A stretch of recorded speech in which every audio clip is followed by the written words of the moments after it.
Hi everyone. Now that's it. The time has come to put on my Raymond Reddington fedora and start blacklisting. You may ask why? Well, let's see. My updated algorithms have been working for about 2 days now, and the result is exactly the same as before. I got kicked out by the autostop filter and I am back at 212. So 2 days with absolutely zero results. If we go back here, we see that we're now at 1.4 and previously we were at 1.7, which is pretty much exactly the same.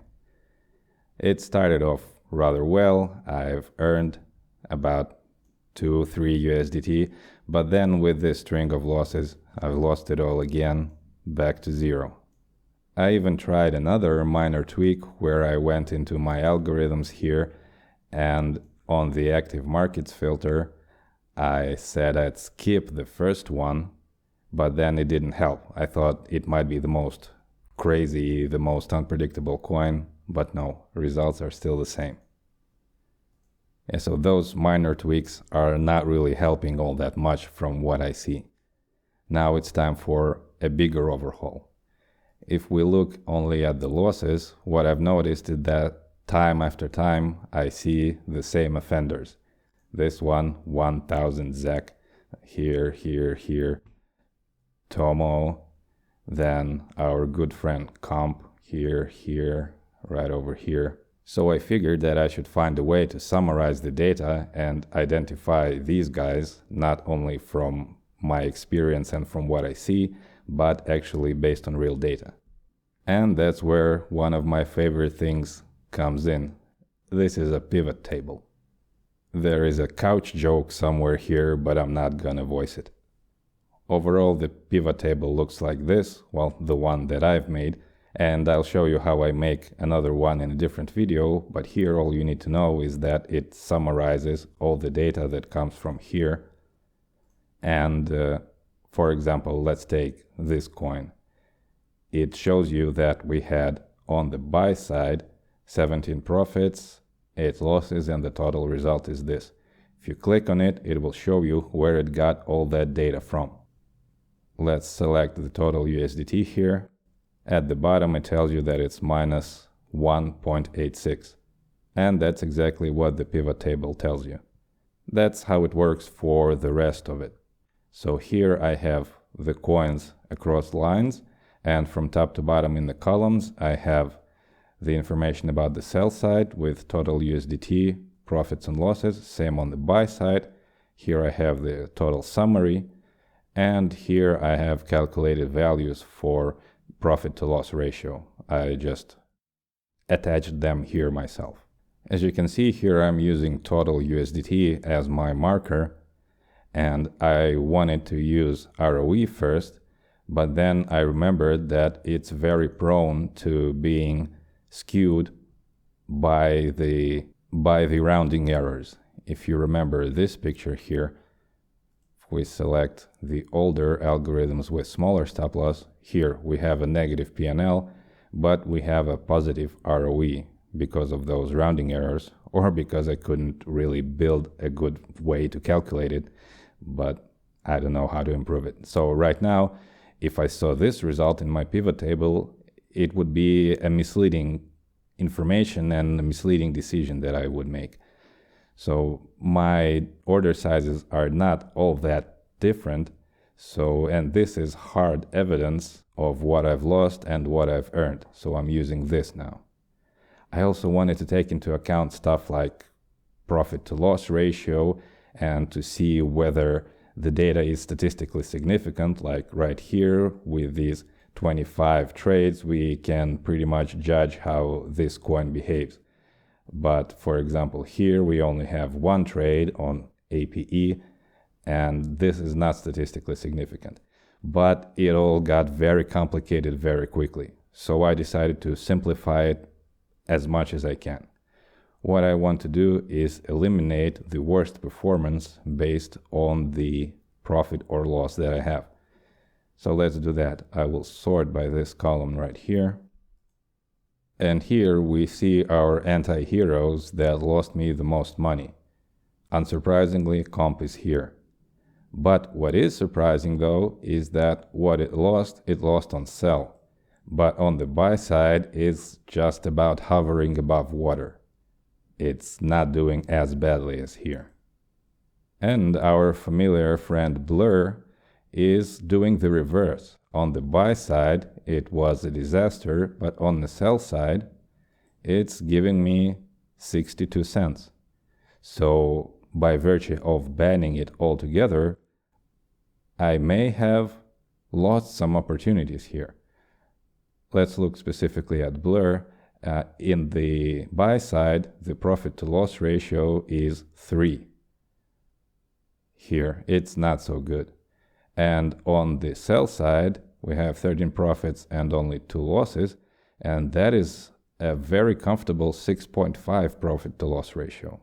This shows you that the performance of different coins actually differs on the sell side and on the buy side, even though you may have the same mirrored algorithms for all of them.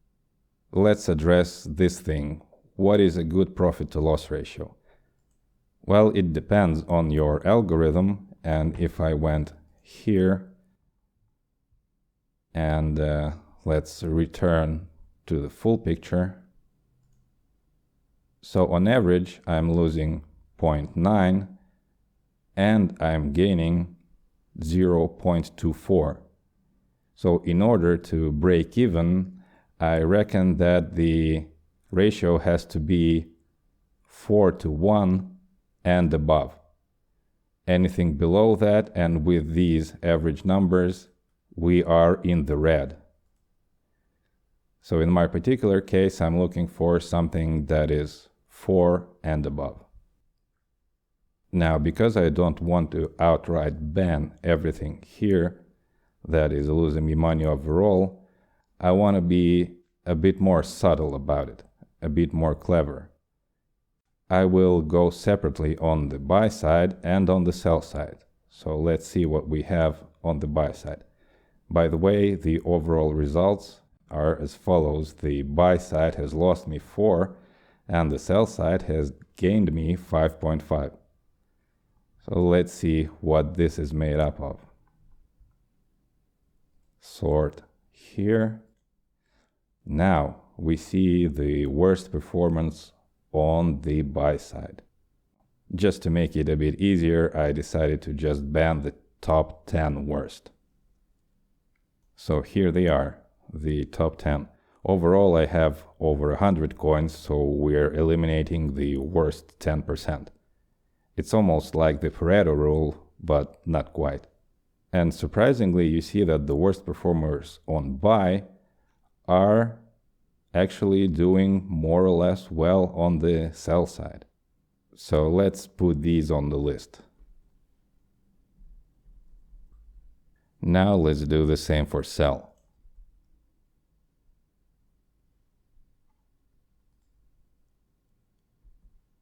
Now we have the top 10 on each side. Let's see if there are commonalities. I'll just use conditional formatting for that. It highlights the duplicates in this area. Surprisingly, we have only Lena and 1000 ZEC in common.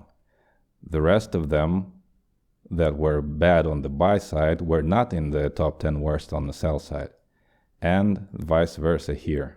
So I will now put this list in a format that MoonTrader can understand.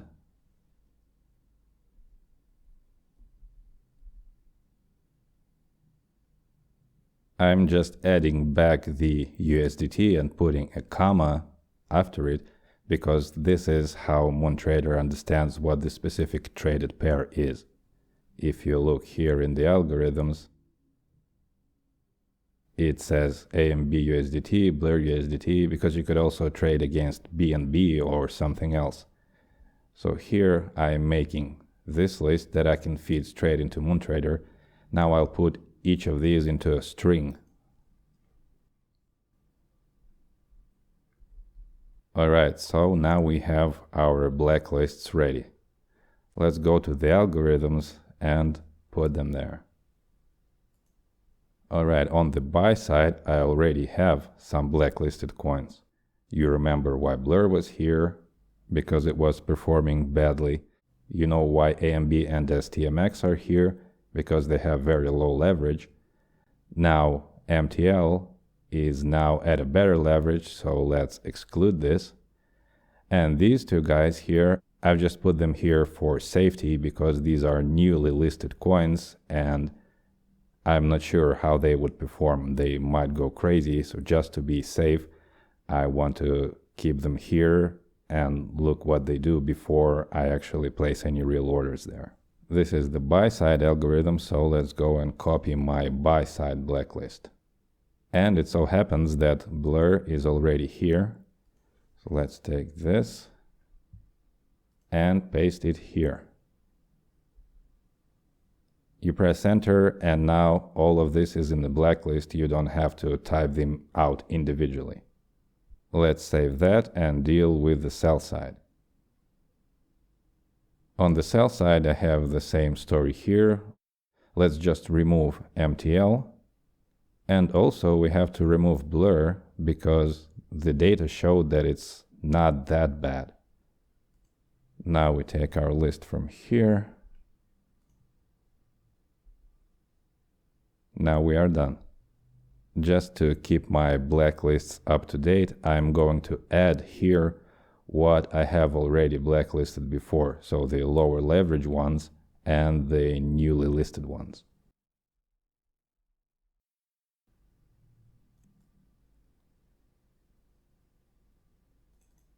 Now I have my complete buy blacklist and my complete sell blacklist.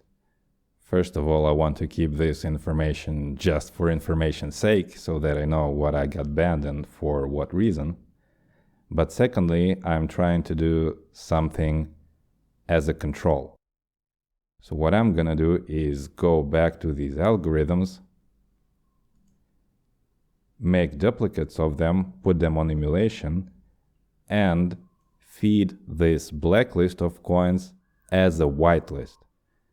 So the algorithms are going to have the very same settings, except they will trade only the coins that I have blacklisted in these algorithms. The new ones will be, of course, emulated, and this will be a way of controlling what I am missing because I'm not seeing any trades on the blacklisted coins here. And then we'll look at the results, we'll play around and see maybe a different distance works better for these coins. I just want to see the complete picture. So let's do that.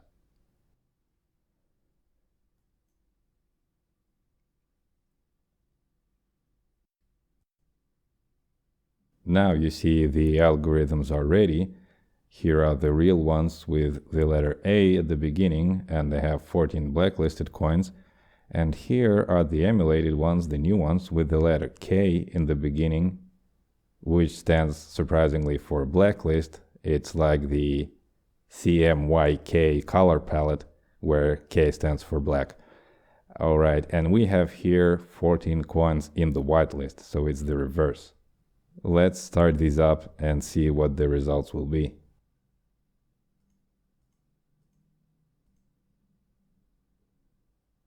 Alright, they are running, and hopefully next time I will have some positive news to report to you.